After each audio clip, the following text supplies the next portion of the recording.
नमस्कार दोस्तों। आज की हमारी कहानी एक पत्नी की दर्द भरी कहानी का दूसरा भाग है। अगर यह अच्छी लगे तो प्लीज हमारा चैनल सब्सक्राइब करें। प्रिया अपने मायके चली गई। वहां प्रिया की माँ ने उसका बहुत ख्याल रखा और उसको बहुत प्यार से समझाते सभी लोग कि इंसान से गलती हो जाती है। तुझे रोहन से एक बार बात तो करनी चाहिए ही थी, ऐसे यहाँ नहीं आना चाहिए था। प्रिया की माँ बोली, कोई बात नहीं, तू यहाँ आ गई, तेरा दिल हल्का हो गया, वरना परेशान रहती। पर ससुराल तो बेटा जाना ही पड़ता है, वरना क्या करेगी, बहुत बड़ी जिंदगी है। प्रिया कुछ ना बोलती, चुपचाप सबकी बातें बस सुनती रहती।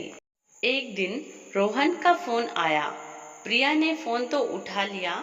बार बार कॉल आने पर उसके मन में अभी भी वही डर बैठा हुआ था जो प्रिया के साथ पहले हुआ था।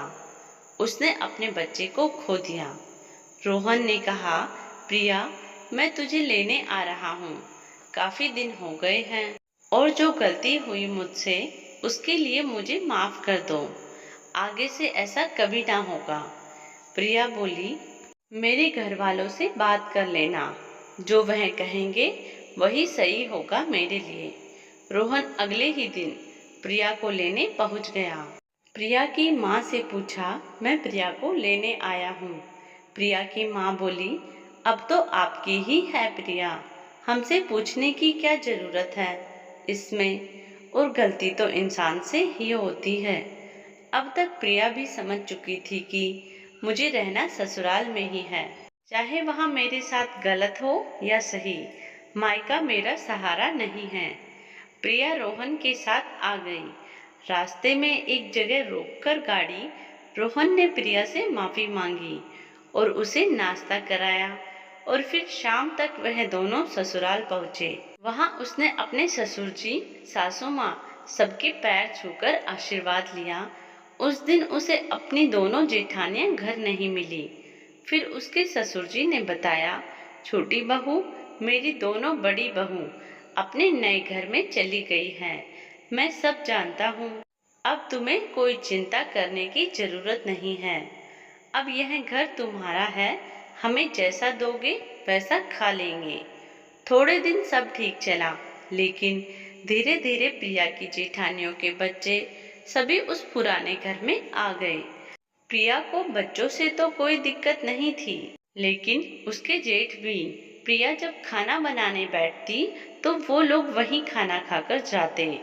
उसकी तो बस जेठानियां ही अलग हुई थी। वह नए घर में दोनों बहनें खाना खाती और सो जाती, काम ही क्या था। लेकिन प्रिया की तो मुश्किलें कम नहीं हुई। प्रिया सारे दिन काम ही करती रहती। कुछ दिनों बाद प्रिया फिर से प्रेग्नेंट हो गई। रोहन और प्रिया की सास को जैसे ही इस बात का पता चला तो वह बहुत ख्याल रखते प्रिया का। प्रिया के लिए फल, मेवा, जूस एक दिन भी बंद नहीं हुआ। पूरे 9 महीने प्रिया का बहुत ख्याल रखा। प्रिया भी बहुत खुश थी कि हाँ, अभी सभी लोगों का स्वभाव बिल्कुल ठीक है। प्रिया के पुत्र रत्न की प्राप्ति हुई। घर वालों ने तो प्रिया को सर पे ही बिठा लिया, क्योंकि प्रिया की जेठानियों के 2-2 लड़कियां थी और प्रिया के पहला बच्चा पुत्र हो गया। अब प्रिया की जेठानियां तो जल भुन गई, पर जेठानियों की लड़कियां बहुत खुश थी। वह सारे दिन चाची चाची करती और अपने भाई को खिलाती और फिर प्रिया के काम में हाथ बटाती। प्रिया कभी कभी सोचती, मेरी खुशियों को बस किसी की नजर ना लग जाए, पर हमेशा ऐसे ही चलने वाला नहीं था। प्रिया को यह नहीं पता था, प्रिया का ससुराल का घर काफी बड़ा था। जो जेठानियां रहती थी वह कमरे खाली ही रहते थे। प्रिया के ससुर जी ने वह कमरे किराए पर दे दिए। अब उनमें फैमिली रहने लगी। शाम के वक्त सभी लोग प्रिया की सास के पास आकर बैठ जाती थी। प्रिया भी उनके साथ बैठ जाया करती कभी कभार। एक दिन सभी बैठे हुए थे, सभी लोग बातें कर रहे थे और बातों बातों में सास बहू की हंसी छूट गई और तेज तेज हंसने लगे सभी लोग। और तभी रोहन का घर आना हुआ। रोहन ने प्रिया को बोलते हुए सुना तो बस लाल हो गया और प्रिया को कहा, तू यहाँ क्या कर रही है? तुझसे मैंने पहले भी कहा था, अपने काम से काम बस, पर तुझे तो समझ ही नहीं आता। रोहन सबके सामने ही प्रिया पर चिल्लाने लगता है। प्रिया आंखों में आंसू लिए अपने कमरे में आ जाती है। फिर रोहन ने उसे बहुत डांटा। फिर प्रिया का बाहर बैठना बंद हो गया, पर अब उसकी जेठानी की लड़की और उसका बेटा उसके साथ प्रिया का मन लग जाता था। प्रिया के पास फोन भी नहीं था। प्रिया ने अपने पति रोहन से कहा, मुझे फोन चाहिए, सभी के पास फोन होता है, मेरे पास ही नहीं है, प्लीज मुझे नया फोन दिला दो। तब भी रोहन गुस्से में बोला, तुझे तेरे मायके बात करनी है, मेरे फोन से कर लिया कर। फोन का क्या करेगी? फोन देखकर इंसान खराब ही होता है, सुधरता कोई नहीं है। यह कहकर प्रिया की बात टाल देता है। प्रिया ने एक दिन रोहन का मूड सही देखकर हिम्मत करके पूछ ही लिया रोहन से कि मैं बाहर सबके साथ बैठ जाती हूँ या तुम्हारी मम्मी के पास बैठ जाती हूँ, तो तुम्हें उसमें दिक्कत क्या है? तुम्हें इतना गुस्सा क्यों आता है? तुम्हें क्या मैं खुश अच्छी नहीं लगती? तब रोहन ने कहा कि तुम सबके साथ बैठोगी, बात करोगी, तुम औरतों के जितने मुंह उतनी बातें, फिर झगड़ा होगा, मुझे वो बिल्कुल पसंद नहीं।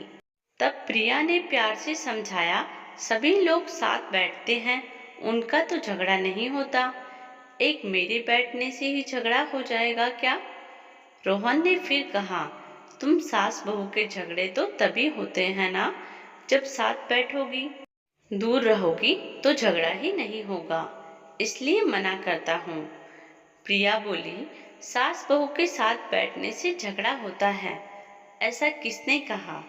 और एक घर में रहकर हम दूर कैसे रह सकते हैं? रोहन ने कहा, मैंने अक्सर देखा है कि सास बहू देवरानी जेठानी सभी में झगड़ा बहुत होता है। मेरी दोनों भाभियां मेरी माँ से बहुत झगड़ा करती थी, तभी से मैंने सोच लिया था कि झगड़ा तभी खत्म हो सकता है जब साथ में ना बैठें।